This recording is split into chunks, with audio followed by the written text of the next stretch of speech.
This is Deepshikha.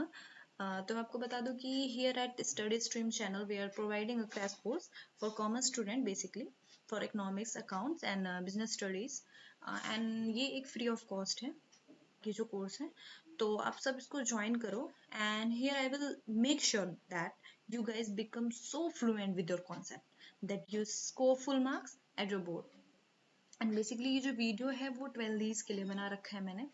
उनके course के according, जैसे उनका 30% कोर्स इस बार रिड्यूस हो गया है, तो उसी के अकॉर्डिंग मैंने बनाया। बट स्टिल अगर आप अंडर ग्रेड में या पीजी में हो और आपको मतलब लाइक थोड़ा नॉलेज चाहिए, बेसिक नॉलेज चाहिए, तो आप भी इस वीडियो को देख सकते हो, आपके लिए भी बेनिफिशियल होगा। हाँ, और मैं एडवांस में भी वीडियो बनाऊंगी इन चीज़ों को लेके, बट स्टिल अभी मैंने 12 पे थोड़ा फोकस करा है। एंड मैं थोड़ी न्यू भी हूँ, तो लाइक पहला मैंने 12 के मेरे को इनके बोर्ड्स भी आ रहे हैं, तो पहले मैं उनको कवर अप कर लूँ, देन मैं एडवांस में भी वीडियो बनाऊंगी। एंड आई नो कि जो फर्स्ट यूनिट है 12th का वो है नेशनल इनकम। तो नेशनल इनकम मैं थोड़ा बाद में लेने का सोच रही हूँ। पहले मैंने इसीलिए पहले मनी एंड बैंकिंग शुरू किया है। So guys, let's start.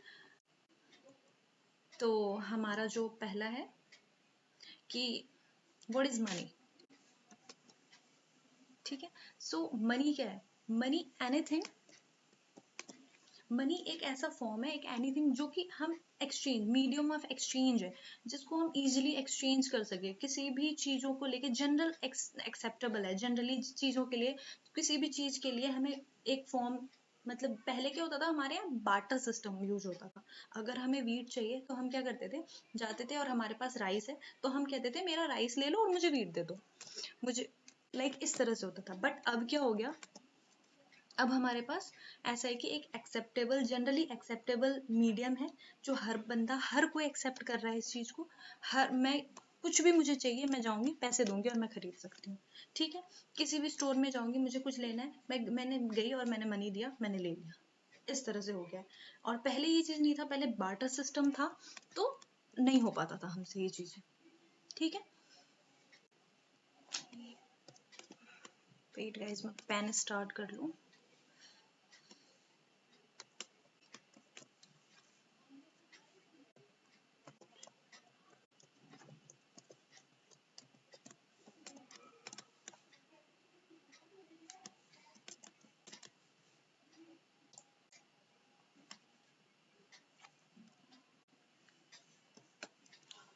हाँ, तो सप्लाई ऑफ मनी क्या है? सप्लाई ऑफ मनी है कि सप्लाई ऑफ मनी, पैसे का सप्लाई, मनी का supply, circulation of money, circulation of money in market, public to public, one public to another public, मुझसे उस तक, उससे उस तक, मतलब जैसे सर्कुलेशन ऑफ मनी, कि किस तरह से एक से दूसरे के पास, दूसरे से तीसरे के पास सर्कुलेट होता है मनी, ठीक है। अब कि कौन सी चीजें, currency note, coin, demand deposit, चीजें कैसे सर्कुलेट होती है मार्केट में, ठीक है। पब्लिक के बीच में किस तरह से सप्लाई हो रहा है मनी, कैसे सर्कुलेट हो रहा है एक से दूसरे के पास। अब जो हम मेजर करते हैं, मेजर ऑफ मनी सप्लाई, हम कैसे मेजर करते हैं सप्लाई ऑफ मनी को? तो दो चीजों से मेजर करते हैं। पहला है currency held by public and demand deposit of a bank. तो क्या होता है, M equals to C plus demand deposit, ठीक है। ये है आपका, ये है आपका बेसिकली। तो मेजर ऑफ मनी सप्लाई कैसे हम मेजर कर रहे हैं? तो पहला है करेंसी हेल्ड बाय पब्लिक। क्या है? तो पब्लिक के पास, जो हमारे पास जो करेंसी पड़ी हुई है, हमारे पास इस टाइम हमारे पर्स में, हमारे पास, हमारे कहीं भी, हमारे पास पर्स में, हाथ में, जहां भी हो, वो करेंसी हमारा, वो करेंसी आ गया हमारा currency held by public. Second क्या होता है, demand deposit of a bank. ये चीज क्या है? तो अकाउंट जो भी अकाउंट है हमारे पास, जिससे हम इजी जाके कहीं भी कभी भी विड्रॉल कर सके, कभी भी गए इजिली हमने विड्रॉल कर लिया, किसी भी टाइम में गए और हमने पैसे निकाल लिया, आसान हो, जहाँ पे इतना इजिली पैसे निकल जाता हो, वो अकाउंट्स आते हैं डिमांड डिपॉजिट्स के अंदर, ठीक है। अब कौन से अकाउंट आते हैं? तो उसके अंदर बेसिकली आते हैं checking account and saving account, ठीक है। ये हो गया हमारा मेजर ऑफ सप्लाई, ठीक है। अब नेक्स्ट उस पे आते हैं हम। नेक्स्ट है हमारा नेक्स्ट है हमारा मनी क्रिएशन और credit creation bye commercial bank. तो फर्स्ट एंड ऑल हम किसको देखते हैं, कमर्शियल बैंक को, कि what is commercial bank. Commercial bank क्या है, तो commercial bank is an financial institution, ठीक है, जहाँ पे हम जनरल पब्लिक इजीली जाके डिपॉजिट करवा सकते हैं अपने पैसों को, और हमें वहाँ से लोन प्रोवाइड हो जाते हैं, हमें इन्वेस्ट कर सकते हैं वहाँ पैसे जाके आसानी से, और for purpose of earning more and more profit, ठीक है, वो है कमर्शियल बैंक। बेसिकली हम जनरल पब्लिक के लिए है वो बैंक, उसे हम कमर्शियल बैंक कहते हैं, ठीक है। ये हो गया हमारा। अब क्या है हमारा क्वेश्चन कि मनी क्रिएशन और क्रेडिट क्रिएशन, किस तरह से मनी क्रिएट करता है या क्रेडिट, किस तरह से पैसों को क्रेडिट करता है कमर्शियल बैंक, ठीक है।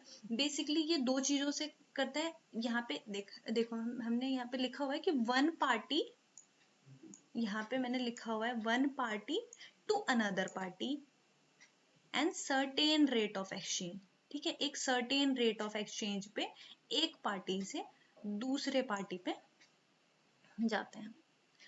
तो बेसिकली जो हम मनी क्रिएट करते हैं या क्रेडिट, जो जिस क्रेडिट पे हम डिपेंड रहते हैं, वो किस चीज पे डिपेंड करती है, इन दो चीजों पे। पहला amount of primary deposit and दूसरा क्या है, लीगल रिजर्व रेशियो। तो फर्स्ट एंड ऑल हम देखते हैं अमाउंट ऑफ प्राइमरी डिपॉजिट को। तो अमाउंट ऑफ प्राइमरी डिपॉजिट क्या है, वो डिपॉजिट जो हमारे जनरली हम जाके डिपॉजिट करवाते हैं, हमारे पैसे, कैश, चेक या अदर डेरिवेटिव डिपॉजिट्स, जैसे ट्रेजरी बिल वगैरह हो गए हमारे पास पड़े हुए हैं, वो सब चीजें जाके वो डिपॉजिट्स हमारे, ठीक है। सेकंड हो गया हमारा legal reserve ratio. Legal reserve ratio जो होता है वो हमेशा फिक्स रहता है, और वो फिक्स कौन करता है, तो हमारा सेंट्रल बैंक करता है। अब ये न्यू टर्म आ गया सेंट्रल बैंक।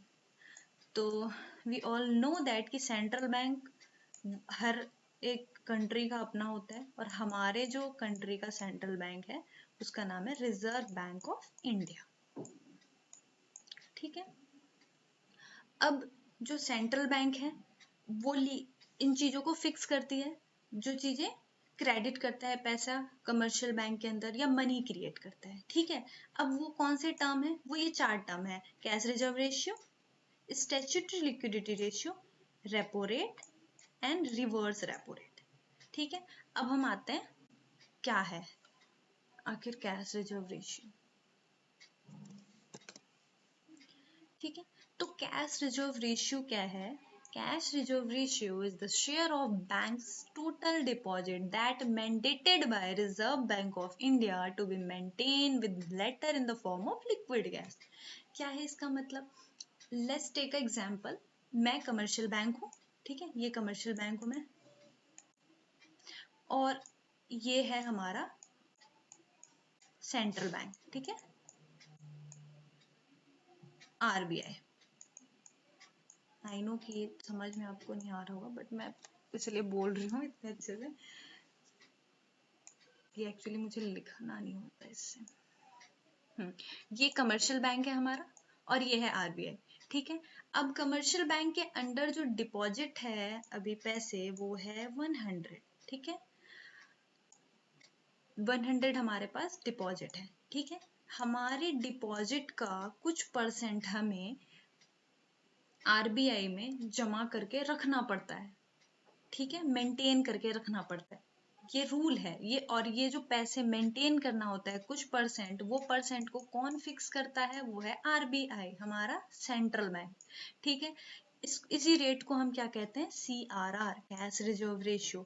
अब लेट्स टेक एग्जांपल कि हमारे पास डिपॉजिट है कमर्शियल बैंक के पास 100, अब हमारा CRR कितना है, 4%, ठीक है। अब 100 का 4% कितना हो गया, 4। अब ये जो 4 रुपए है, इसको हमें आरबीआई में रखना पड़ेगा as a form of liquid cash, ठीक है, आ गया समझ। अब नेक्स्ट क्या है, SLR, ठीक है, स्टैट्यूटरी लिक्विडिटी रेशियो। तो स्टैट्यूटरी लिक्विडिटी रेशियो क्या है, ये is a minimum percent of deposit that bank has maintained in a form of gold, cash or other approved security. Statutory liquidity ratio के under क्या है, ये जो अमाउंट है, ये जो रेट ऑफ अमाउंट है, ये हमें आरबीआई में नहीं, हमें अपने ही बैंक में, अगर ये कमर्शियल बैंक है तो उसको उसी बैंक के अंडर कुछ परसेंट अपने डिपॉजिट का, अपने अमाउंट का कुछ percent as a form of gold, cash या अदर अप्रूव्ड सिक्योरिटी के फॉर्म में रखना होता है। जस्ट लाइक अगर मेरे पास 100 का डिपॉजिट है तो हमें, और SLR हमारा 18% है, तो हमें 18% है तो हमें 18 रुपए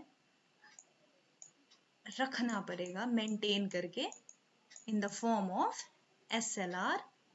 किस फॉर्म में? गोल्ड के फॉर्म में, कैश के फॉर्म में, या अदर अप्रूव सिक्योरिटी के फॉर्म में।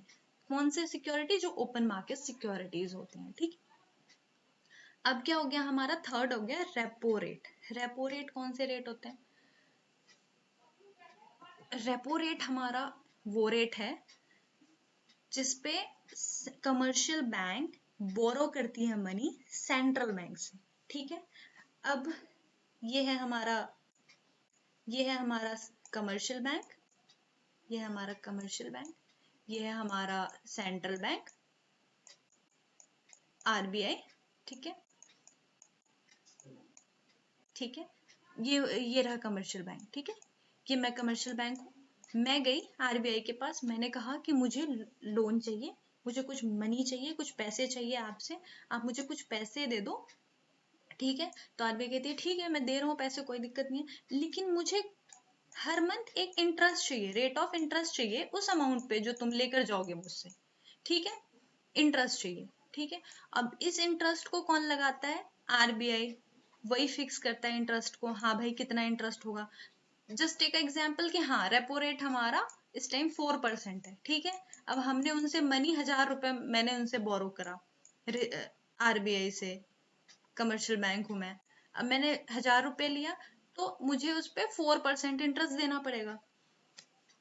तो इस रेट को हम क्या कहते हैं? ये जो 4% है, इस रेट को हम कहते हैं रेपो रेट। क्लियर है?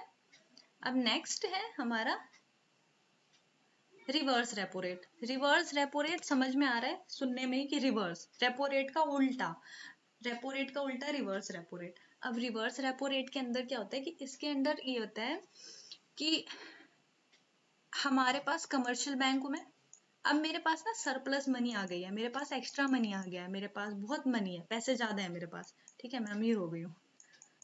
अब मैं क्या करूंगी? मैं जाऊंगी आरबीआई के पास, अपने सेंट्रल बैंक के पास, मैं कहूंगी कि भाई देखो मेरे पास सरप्लस मनी है, तुम्हें चाहिए तो बोलो मैं दूंगा, लेकिन शर्त है।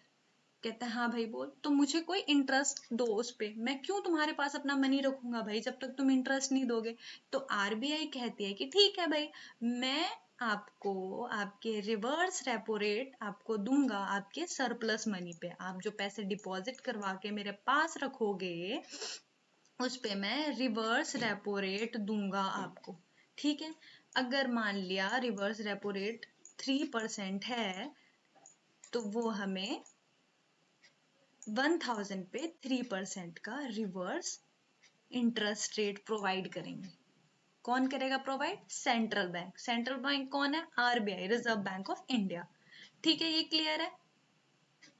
ये हो गया। अब हम आते हैं सेंट्रल बैंक पे कि सेंट्रल बैंक क्या है, जिसकी हम इतने देर से बात कर रहे थे भाई, आखिर सेंट्रल बैंक है क्या।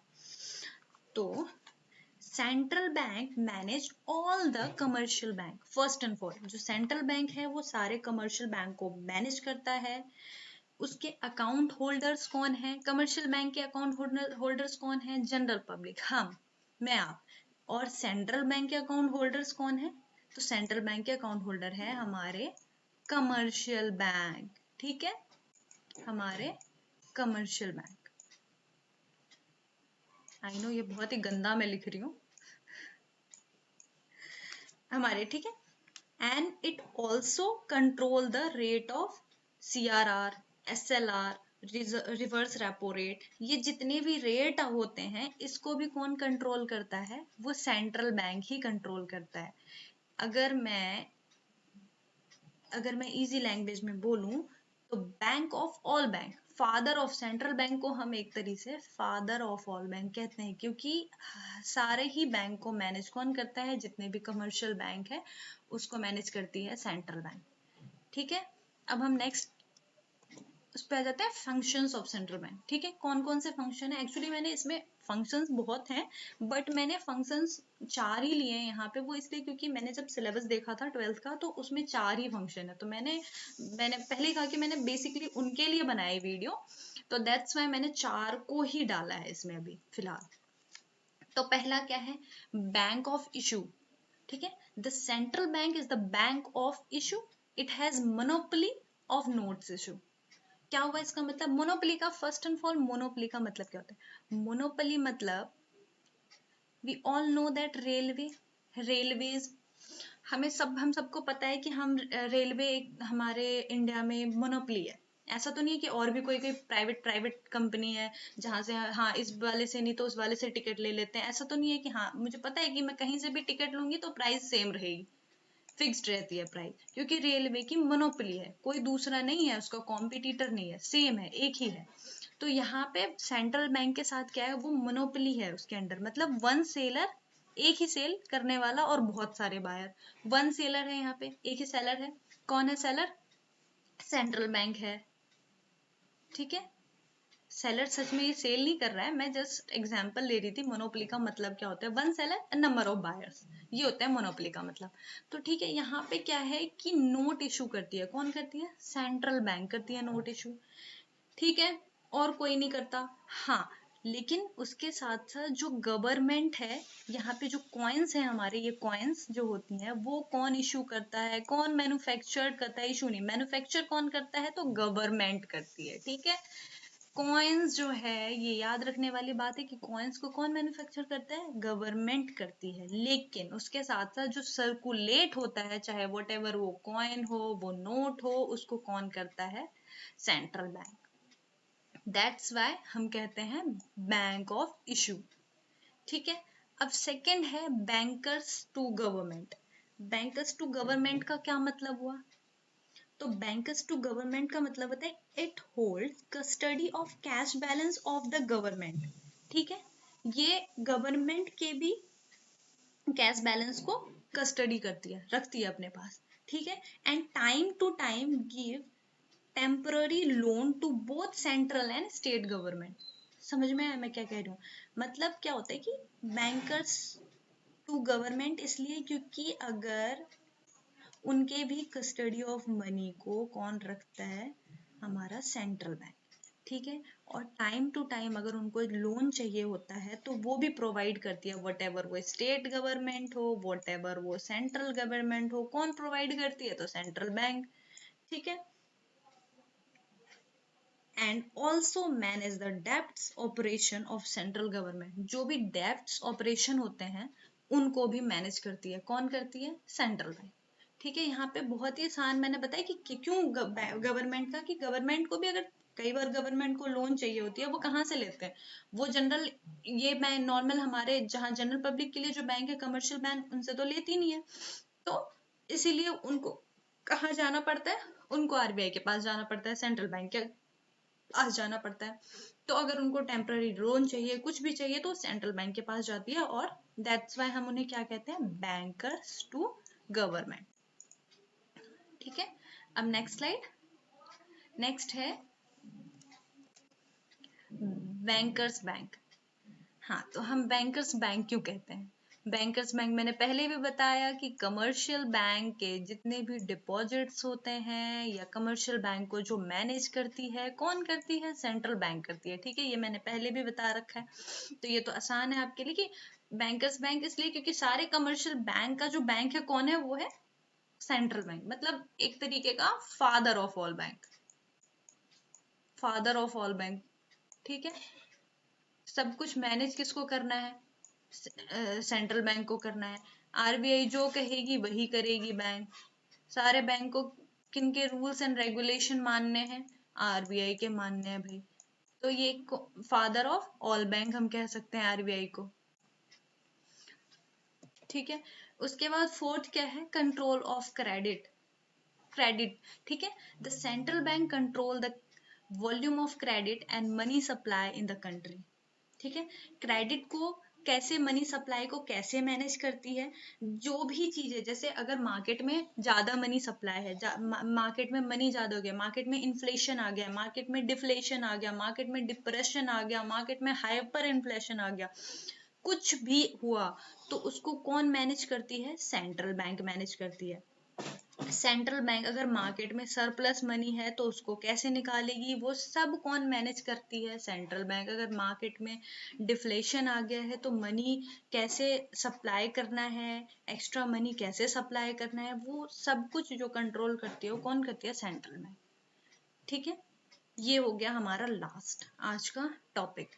इसके इससे ज्यादा कुछ भी नहीं आएगा। एक और क्वेश्चन आएगा इसके साथ, वो है difference between commercial bank and central bank. मैंने उसके लिए अलग से पीपीटी नहीं बनाई है, बट स्टिल मैंने इतना अच्छे से आपको समझा दिया है इसमें कि क्या होता है difference, what is commercial bank and what is central bank, कि आप आसानी से डिफरेंस लिख सकते हो।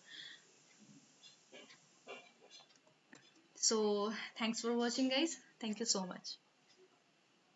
Please like, share and subscribe.